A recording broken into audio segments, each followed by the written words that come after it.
বলেন ইনসুলিন লবণ ধরে রাখে, লবণ পানি ধরে রাখে, রক্তের ভলিউম বেড়ে যায়। যেমন ধরেন আপনার রক্তে বলে না রক্ত পানি হয়ে গেছে, কথা বলে, তো রক্ত পানি হয়ে যায় মানে পানির পরিমাণ বেশি।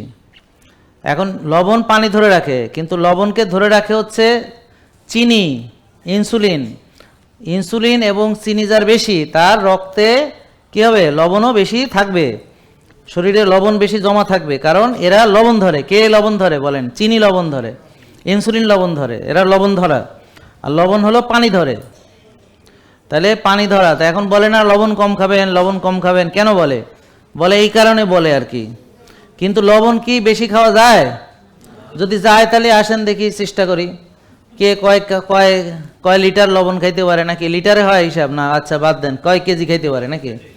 না, গলাইলে লিটার হয়ে যাবে আবার। যাই হোক, কেজিতে আপনারা কেজি কেজি লবণ খান তো, তাহলে এই যেই জিনিস বেশি খাওয়া যায় না সেটাকে নিষেধ করে সবাই, যে লবণ খাবেন না। কিন্তু লবণ কেন বেশি, ইনসুলিন বেশি কিনা সেটা টেস্ট করে কেউ দেখে না। তাহলে খেয়াল করে দেখেন, ইনসুলিন বেশি থাকলে, বলেন ইনসুলিন বেশি থাকলে চর্বি জমবে, ব্লক হবে, মোটা হবে, ফ্যাটি লিভার হবে, প্রেশার হবে, হৃদরোগ হবে, ব্রেন স্ট্রোক হবে, এইভাবে অনেক সমস্যা হবে।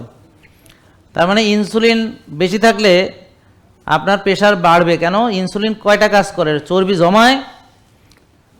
জমায়, লবণও ধরে রাখে, চর্বিও জমায়, লবণও ধরে রাখে।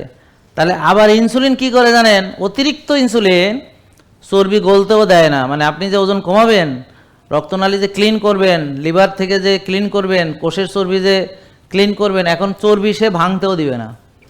বলবে যে না, আমি চর্বি ভাঙতে দিব না, আমার কাজ চর্বি জমানো, তা আমি যতক্ষণ আছি চর্বি শুধু জমবে, আপনি যতই চেষ্টা করেন চর্বি কমবে না। তো অনেকে আছে শুকায় গেছে কিন্তু চিকনা রুগী, কিন্তু হার্ট অ্যাটাক। কেন? কারণ ভিতরে চর্বি জমা আছে, রক্তনালীতে আছে, কোষের ভিতরে আছে, লিভারে আছে। হ্যাঁ, চিকন মানুষ ফ্যাটি লিভার, চিকন মানুষ হার্ট অ্যাটাক করে গেছে, চিকন মানুষ প্যারালাইসিস হয়ে গেছে, চিকন মানুষ অনেকগুলো ওষুধ খায়, এরকম অনেকে আছে। তার মানে ইন্টারনাল ফ্যাটও একটা ফ্যাক্টর। তাহলে আমরা এতক্ষণ কি জানলাম? রোগের মূল কারণ না জেনে আমরা চিকিৎসা করলে ভুল হবে।